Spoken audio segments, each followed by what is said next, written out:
In today's video, I'm going to be doing a review of a project sent to me by a viewer, and I'm going to be talking about all the different things that I would change to clean up the code and make it easier to work with and understand. If you want to have your project reviewed in a similar video to this, make sure to send me a link on Twitter @DevSimplified, or leave a comment down below with a link to your project. So let's get started now. The first thing that we need to do in order to refactor this code is to actually understand what the code is doing.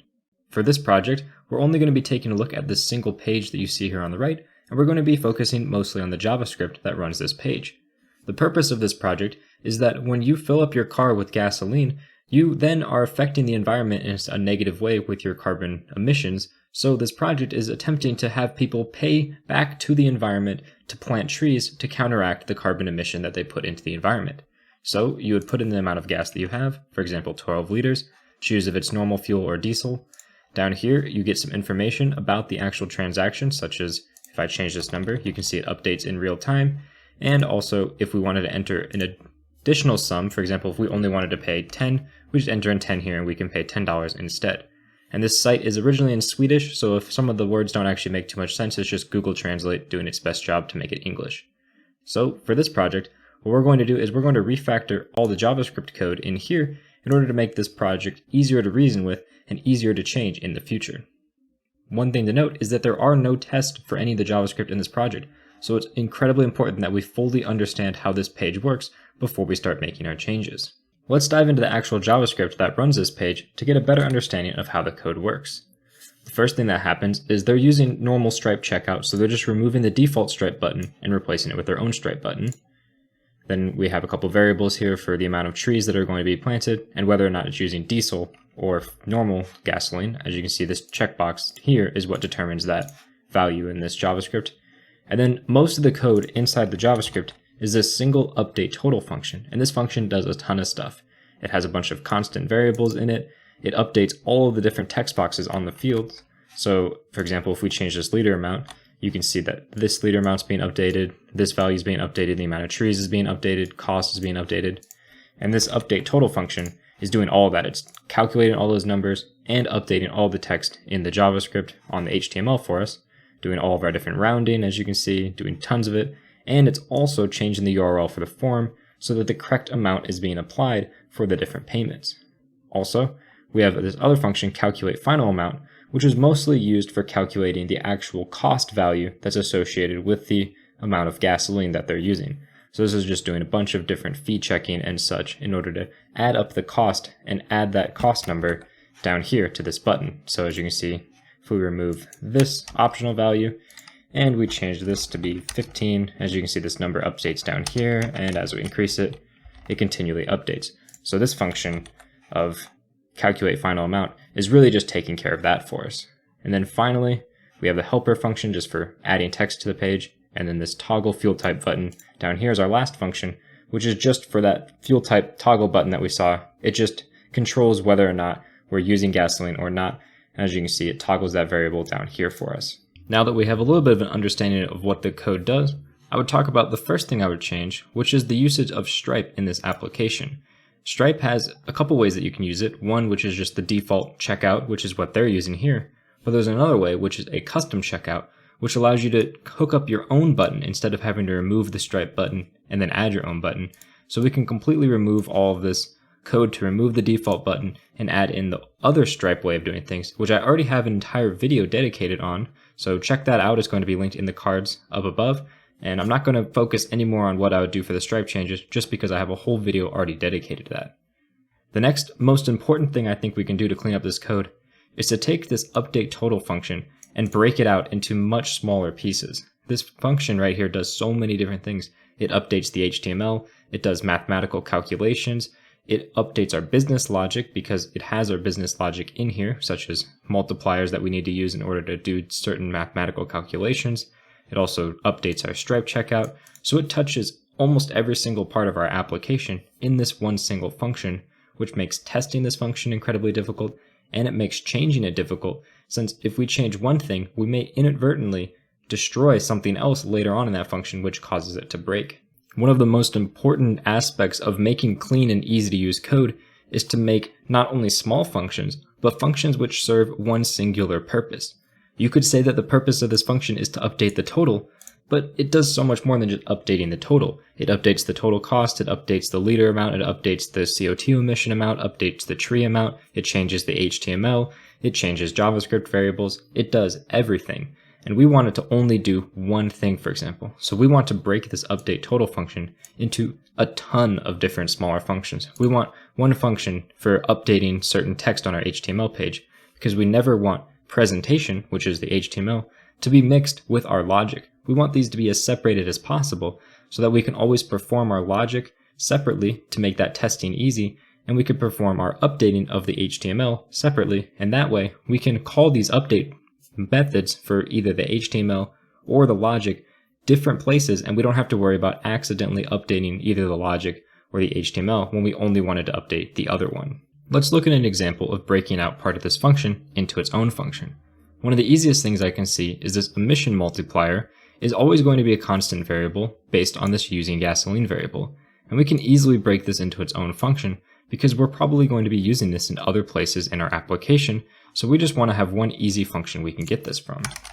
So let's create a function, and we're just going to call it getEmissionMultiplier.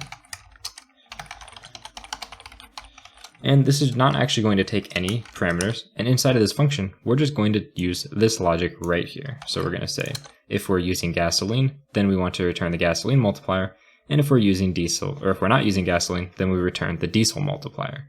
And down here, we can change this to say getEmissionMultiplier is going to be our emission multiplier right there. And then these variables right here, these constants, these never actually change, so we want to pull them out into their own constant variables, which we're going to use const for. And usually when you have a constant variable that is actually a constant, such as just a string of numbers, usually you want to have that in all capital letters. So in our case, this would be gasoline underscore multiplier. And this is the standard for when you want to define a constant variable that never ever changes and usually represents a mathematical value. And we can just copy this up into here and do the same thing, but for diesel. And copy that diesel value up into here. Now we can remove those two different variables here. And as you can see, just this little bit of code, we've abstracted out what it means to get an emission multiplier. Make sure we return here. And we've also abstracted our constants out so that they're not stuck deep inside of our code and we know what they actually mean. Another easy thing that we can do to abstract some of the logic from this update total function is to create a function for updating, for example, this CO2 emission value. So we can just create another function here. We'll just call it update emission text, which again, going to take absolutely nothing. And this emission text is going to come from the liter amount, and it's going to come from the emission multiplier. So to get the liter amount, all we need to do is get the value of this liter element. And again, we can abstract this out into a variable since it's always going to be the same, and we don't want to always have to copy this string over every time we want to get this. So we can just say const liter amount input element.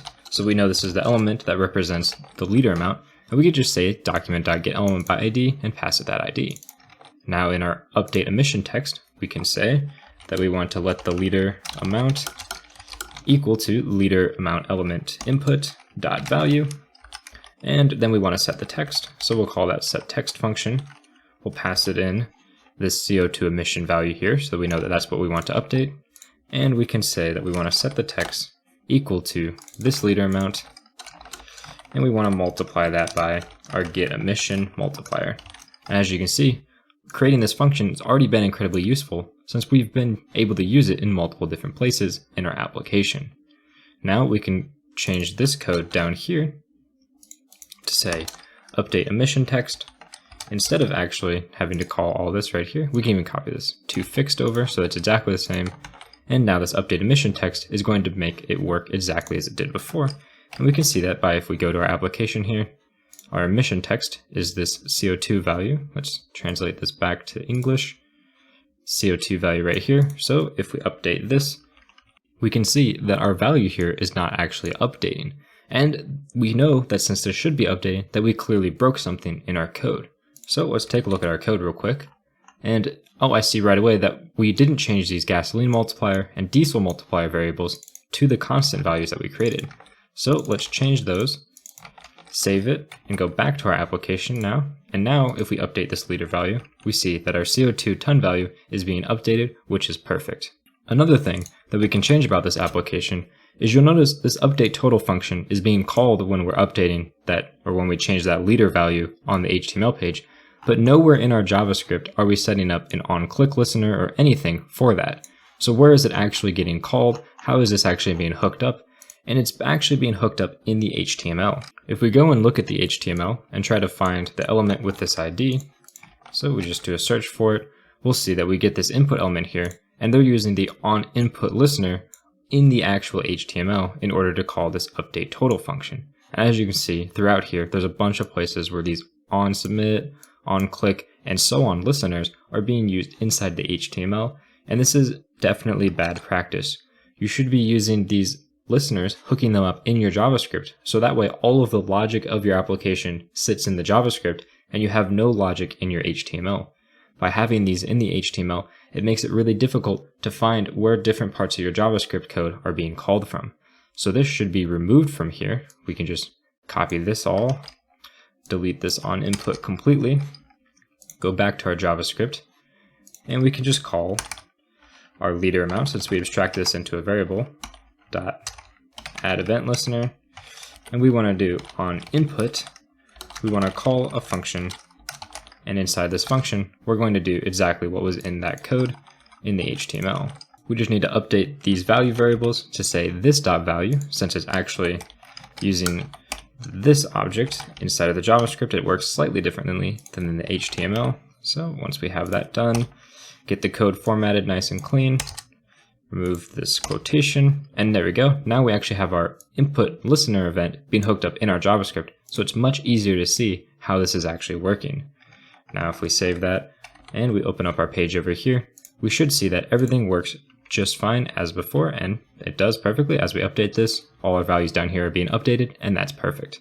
So really, the only main thing left to do in this application to clean up the code is to move all of these different event listeners into the JavaScript so that it's easier to follow what's going on in the JavaScript, and then to split out this update total function to get all of the view related logic, such as updating the text, out of here, and only have the actual business logic in here. So this should be split into multiple different functions that do those different tasks. So instead of showing you live me doing that, I'm going to show you a side-by-side comparison of the before, which is what we have here, and the after. So on the left side here, I have our current code that we've been working through, and on the right side, I have the newer updated version of the code. As you can see, I have a bunch of Stripe related logic here, which we're just going to completely ignore because I told you, like I said, I have a video that covers this, and this code really only gets rid of this small little section of code here. So we're going to scroll all the way down, and as you can see, I pulled every single constant variable in the application out into their own variables, and I used names that are descriptive to describe these variables. As you can see in the code here, if we scroll down little ways here, we have a bunch of different variables, but the descriptions for these variables are in the comments next to the variables. So instead of using comments to describe what the variables do, I decided to make the variable names as descriptive as possible, so that way, just by looking at the variable name, you can see this is the service fee multiplier, you can see this is yearly tree CO2 consumption in kilograms, and so on, so that we don't have to worry about moving these different variables around and putting comments next to them, because it's easy to tell that this is in kilograms when you see it right here on this line, but when you see this yearly tree CO2 consumption down here, you don't really know that it's in kilograms because it's not in the variable name. So that's one really important thing, is to always make sure to use variable names and function names that are descriptive instead of relying on comments to describe what those things mean. It's much easier to see a variable name and know what's going on than to have to scroll up to some form of comment that may be describing it and may be out of date, you're not really sure. I err on the side of using the least amount of comments as possible and trying to make my code speak for itself as much as possible. Next, you can see down here, I'll just make this full screen for you to make it easier to read.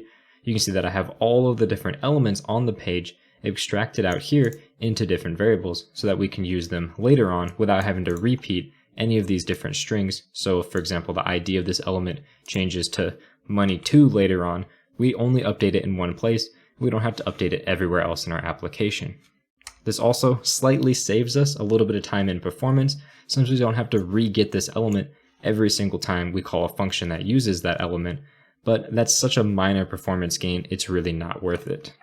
The main point of pulling this out, like I said, is that we can update these IDs without having to change it everywhere in our application, just one single spot. Next, we still have this same using gasoline variable here. And then I have all these different event listeners. This is where I pulled out all of those on input related codes in here. As you can see, on submit, got an on click down here, all of those, I got rid of all of those in the HTML. And now instead there are event listeners here that are hooking up to these variables that we called up here. Make this full screen again so it's a little bit easier to see. And as you can see, we have our input event listener and such. And instead of calling that update total function, they're calling functions that only actually update the text of the application. In this case, this is updating all of the text fields.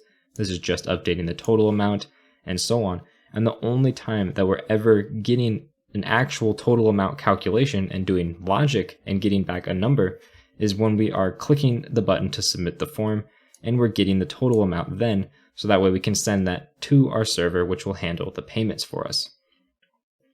And then I have a bunch of different functions down here. These are essentially that update total function broken down into all of its smallest parts as possible. Each one of these functions does exactly one thing.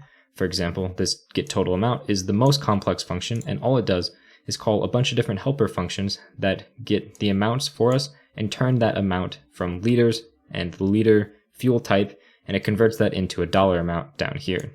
In essence, this get total amount function is almost exactly the same as calculate final amount here, except for instead of taking in two different parameters, it gets those parameters from functions we've already defined and does all of these calculations in other functions to make it easier to figure out what these different sections are doing. We are also using those constant variables here, such as $to SEK, instead of using just hard-coded values in the code, so it's easier to see what's going on inside of this get total amount function.